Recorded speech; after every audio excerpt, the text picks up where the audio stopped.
ম্যাচের আগেই ফলাফল ফাঁস, কলকাতা নাকি বেঙ্গালোর। আইপিএল 2026-এ 57তম ম্যাচে জিতবে কে? ভবিষ্যৎবাণী করল জ্যোতিষী বিড়াল। আইপিএল 2026-এ 57তম ম্যাচে কোন দল জিতবে তার নিচে আঁকাবাঁকা বলে দেওয়া সম্ভব নয়। তবে এবার সেই কঠিন কাজটি করে দেখাবে জ্যোতিষী বিড়াল। আইপিএল 2026-এর উত্তাপ এখন তুঙ্গে। আগামীকাল 13 মে রাত 8টায় আইপিএল 2026-এর 57তম ম্যাচে মুখোমুখি হচ্ছে বর্তমানে table topper royal Challenger Bangalore এবং দুর্দান্ত ছন্দে থাকে কলকাতা নাইট রাইডার্স। টুর্নামেন্টের এই পর্যায়ে প্রতিটি বলার প্রতিটি রান যেন প্লে অফের টিকিট নিশ্চিত করার যুদ্ধ। একদিকে রজত পাতিদারের নেতৃত্বে পয়েন্ট টেবিলের শীর্ষে থাকা বেঙ্গালোর, যারা 11 ম্যাচে 7 জয় 14 পয়েন্ট পকেটে পুরে সিংহাসন দখল করে আছে। অন্যদিকে অজিঙ্ক্য রাহানের নেতৃত্বে টানা 4 ম্যাচ জিতে অবিশ্বাস্যভাবে ঘুরে দাঁড়ানো কলকাতা, যারা 10 ম্যাচে 4 জয় নিয়ে 9 পয়েন্টের সাথে টেবিলের অষ্টম স্থানে অবস্থান করছে।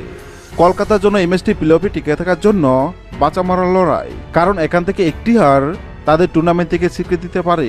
আইপিএল ইতিহাসে দুই দলের লড়াই সবসময় রাজকীয় হয়েছে। এখন পর্যন্ত দুই দল মোট 36 বার একে অপরের মুখোমুখি হয়েছে, যেখানে 20 বার জিতে স্পষ্ট ব্যবধানে গেছে কলকাতা নাইট রাইডার্স এবং 15 বার জয়ের মুখ দেখেছে বেঙ্গালোর। বাকি একটি ম্যাচ পরিত্যক্ত হয়েছে। আর এবার এই দুই দলের মধ্যে আইপিএল এর 57তম ম্যাচ জিতবে কোন দল তা নিয়ে ভক্ত সমর্থকদের মনে উত্তেজনা শেষ নেই। আর এবার এই দুই দলের মধ্যে আইপিএল এর 57তম ম্যাচ জিতবে কোন দল সেটি নিয়ে ভবিষ্যৎবাণী করল জ্যোতিষী বিড়াল। জ্যোতিষী বিড়ালের সামনে কলকাতা ও বেঙ্গালোর পতাকা রাখা হয়, আর জ্যোতিষী বিড়াল কলকাতার পতাকা তুলে এবং এটাও জানিয়ে দেয় আইপিএল এর 57তম ম্যাচ জিতবে কলকাতা।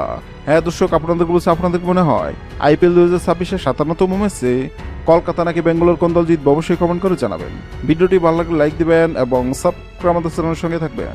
ভিডিওটি দেখার জন্য আপনাকে অসংখ্য ধন্যবাদ।